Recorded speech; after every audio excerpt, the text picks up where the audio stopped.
Sa loob ng maraming dekada, kinatatakutan ang simpleng itlog, binansagan itong demonyo ng kolesterol, salarin sa pagkasira ng puso. Ngunit, paano kung ang lahat ng itinuro sa atin ay isang malaking pagkakamali? Handa ka bang malaman ang totoong istorya sa likod ng kontrobersyal na itlog?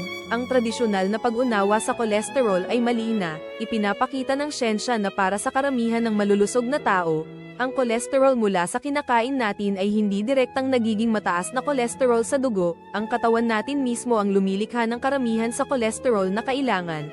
Kaya't ang epekto ng itlog sa blood cholesterol levels ay minimal lamang at kadalasang hindi nakakasama. Sa halip na katakutin, dapat ipagdiwang ang itlog. Ito ay powerhouse ng nutrisyon, mayaman sa protina para sa kalamnan, puno rin ito ng vitamin D, B12, selenium, at choline, mahahalagang sustansya para sa utak, nerbiyos, at pangkalahatang kalusugan. Ang itlog ay tunay na gintong kayamanan ng nutrisyon, na karapat-dapat na muling tanggapin sa ating mga plato, huwag nang mag-alinlangan.